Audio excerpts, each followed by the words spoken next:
Okay, so as nice as that sun is, you guys, it is legit -2. Oh, the truck turned off. Dang it. It took too long coming out here. And it's locked.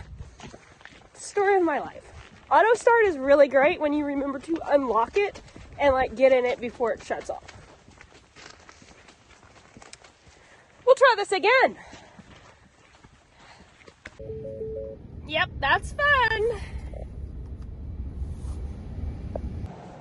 I don't know how long you guys will hang out there. I need to clean out my truck. I need to also apparently dust my truck. You know, farm life, farm view. But I know that if I don't take my coat off now, I'll be hot before I get to side stricker. So today I'm running parts for Jason in between, just making sure all the livestock is okay. It is -2 outside. Jason is running that load of straw down south. So I'm essentially kind of like on my own type thing today, which is really, really nice. I needed that because I have a lot of things that I want to work through and just get done and research and talk about. So today's video is going to be a lot of me driving and talking. So I hope you guys are prepared for that. Okay.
But a necessity. Oh, it's because I have the keys in my pocket. Hello, babies. It's a bit frosty, isn't it, guys?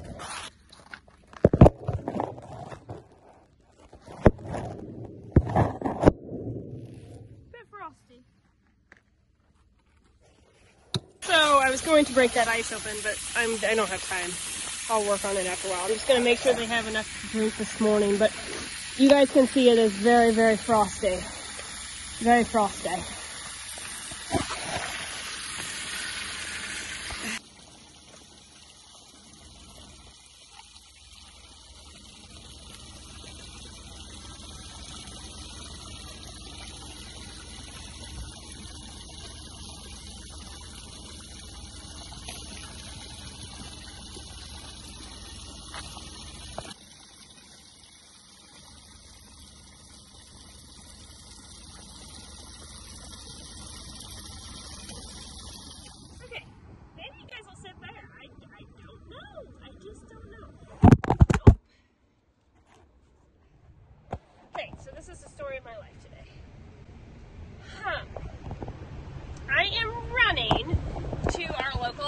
John Deere dealer. Sign stricker, Nobi, S&P. I'm not real sure how it's all formatted, but it has a process because they've changed ownership, branded together. I just want to check these numbers. Hold on. They seem to be okay at the moment until I get back.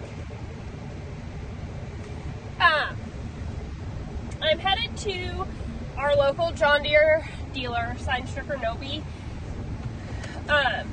We've been having problems with the 6145M not wanting to start. And when we went investigated further, Jason couldn't find like the block heater where you plug that in.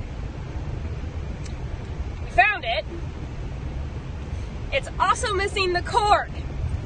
So it's got a different plug-in. So we have great dealers. So I am headed there. And then I'm going to come back and plug in the tractor because it's -2.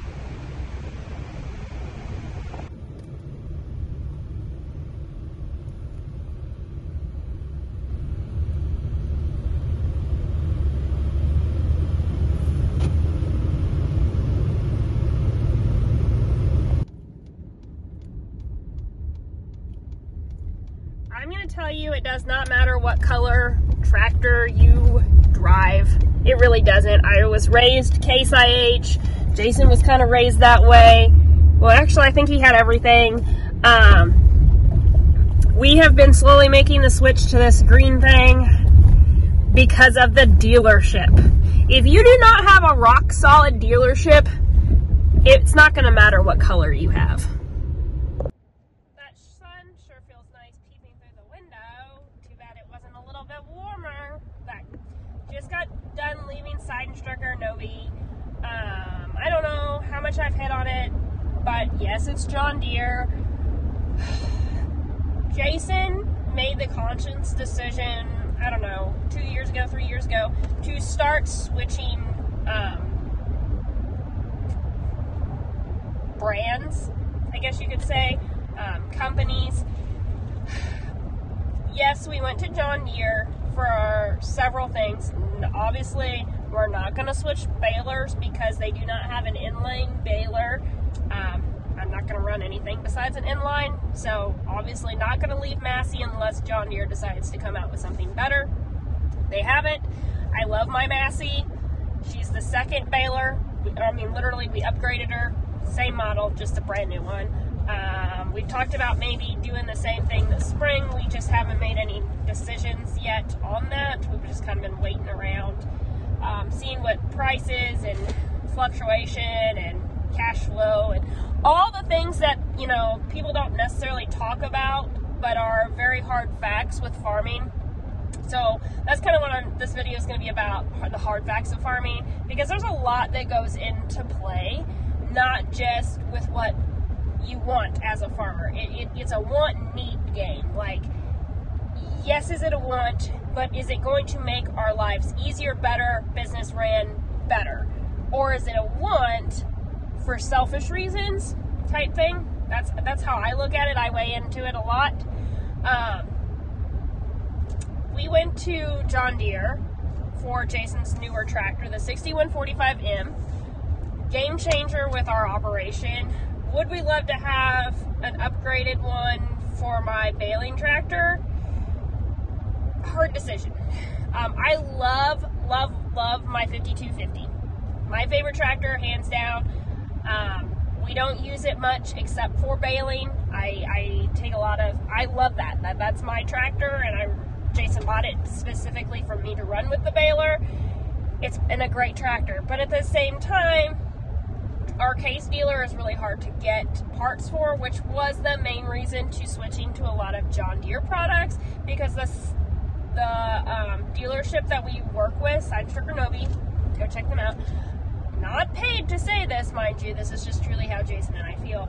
It is all about customer service. Our dealership has spectacular customer service. They go above and beyond for us, and that truly makes a difference for us. So it doesn't matter if I had a pink tractor, a yellow tractor, an orange tractor. It doesn't matter what color paint's on it. It all depends on the parts service, the customer service at the dealership in which you were working with.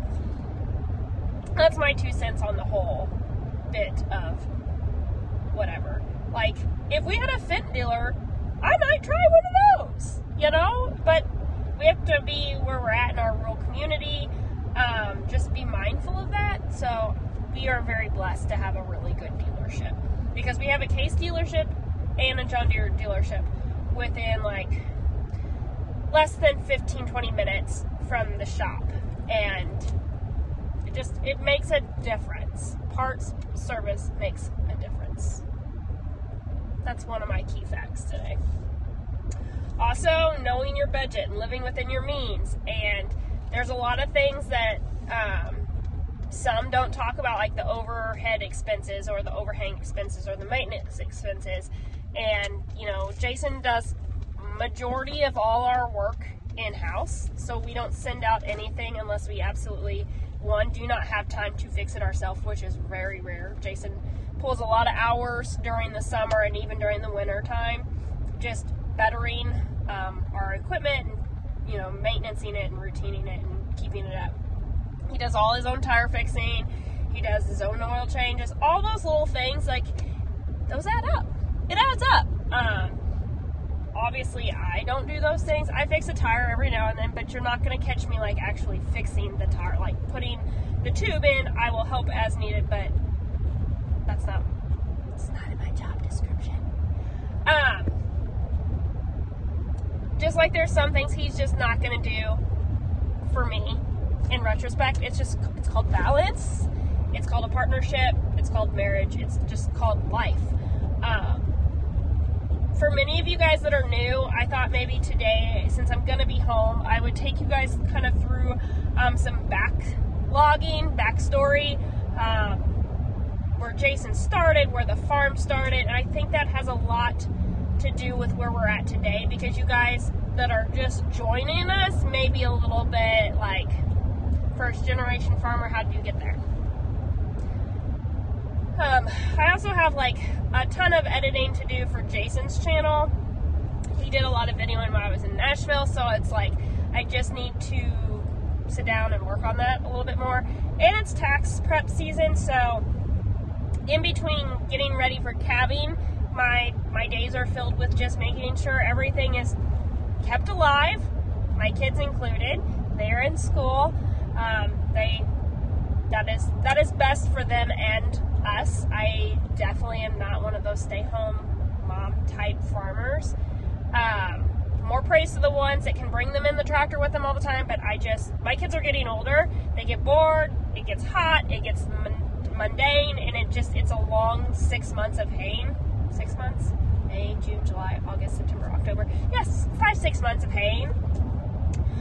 So they're not with us in the tractors all the time. They're not with us during the day all the time.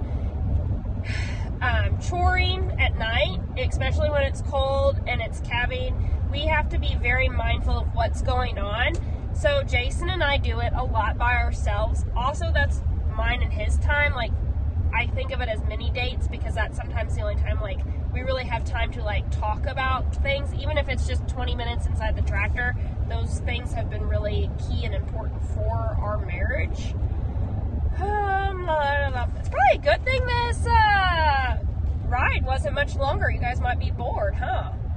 It's a lot of talking, and that's why the last few vlogs, I really haven't been doing a bunch of, like, verbally talking to you guys. It's just been a lot of, like, filming what I got going on for the day.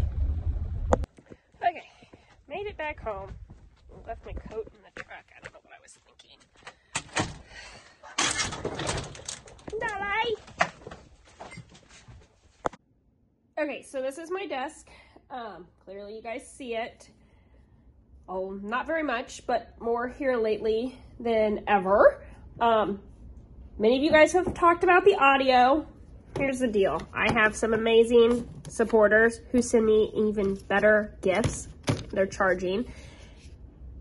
I've got these amazing mics along with amazing cameras. Obviously, I'm using my phone at the moment so I can record me recording a video.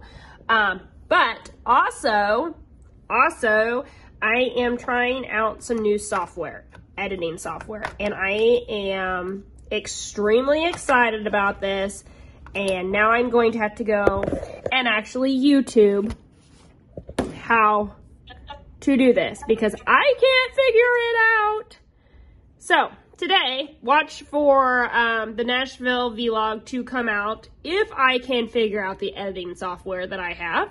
And if not, well, you guys won't see much difference. It'll be the same as it had been. But big day, big plans.